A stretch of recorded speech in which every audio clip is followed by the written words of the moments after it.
भरत राजा की कहानी। शांतनु गंगा विवाह। राजा भारत के 5 बेटे थे। जब वे बड़े हुए तो भरत ने उन सब पर विचार करने के लिए बाध या निष्कर्ष निकाला कि वे अच्छे राजा नहीं बन सकते।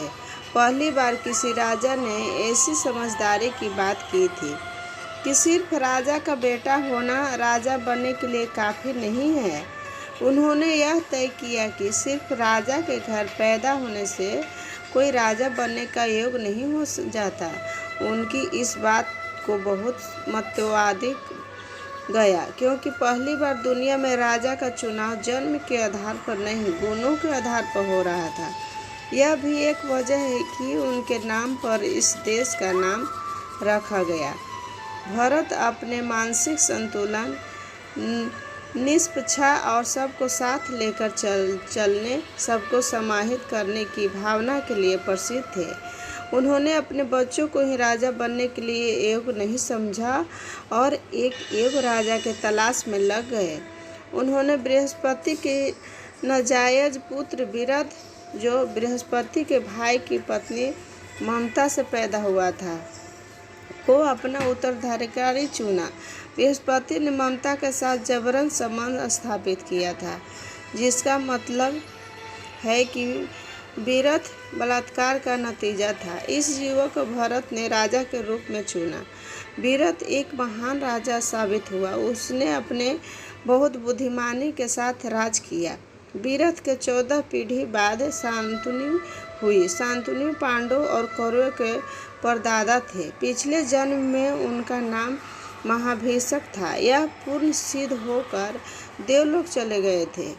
एक दिन जब वह इंद्र के दरबार में अपने स्थान पर बैठे थे, तभी देवी गंगा वहां आई। वह पल भर के लिए बेखबर हुई तो उनका पल्लू गिर गया और अनजाने में उनका शरीर का ऊपरी भाग नग्न हो गया। उन दिनों की आचार संहिता के मुताबिक सभी पुरुषों ने अपनी आंखें नीचे कर ली, जबकि महाभिषक, जो देवलोक में नए थे, उन्हें घूमते रहे। इस नाउचित आचरण और असभ्यता को देखकर इंद्र ने महाभिषक से कहा, तुम देवलोक में रहने का अयोग्य हो। तुम्हें वापस जाकर फिर से इंसान के रूप में जन्म लेना होगा। फिर उन्होंने गंगा को देखा तो ध्यान दिया कि वह तो जो मिलने का आनंद उठाते हुए प्रतीत हो रही थी। इंद्र ने गंगा से कहा, ये पूरी तरह अनुचित है। तुम्हें भी वापस जाकर एक इंसान के रूप में जन्म लेना होगा। तुम्हें इंसान की सारी पीड़ाओं और सुखों को भोगना होगा।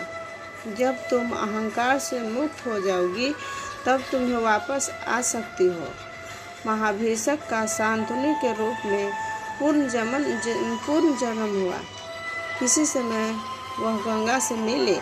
उन्हें अपना पिछला जन्म याद नहीं था, मगर गंगा को याद था। गंगा ने उन्हें अपनी ओर आकर्षित करने की कोशिश की, मगर राजा होने के कारण वह इधर उधर भटक रहे थे। शांतनु एक अच्छे शिकारी थे। जब वह शिकार पर जाते तो उसने इतने खो जाते कि शिकार उनके लिए पूजा बन जाता। एक बार कई हफ्तों तक वे गंगा के तट पर शिकार करते रहे और शिकार में पूरी तरह खोए रहे। नदी पास से ही वह बह रही थी, मगर वह मछुआरे नहीं, एक शिकारी थे। उनका ध्यान शिकार पर रहता था। उन्होंने नदी पर कोई ध्यान नहीं दिया। गंगा इंतजार करती रही। आमतौर पर जब भी उन्हें भूख प्यास लगती या किसी चीज़ की ज़रूरत होती, तो उनके सेवक उनके सामने वह पेश कर देते। मगर एक दिन शांतनु को तेज प्यास लगी और आसपास कोई सेवक नहीं था।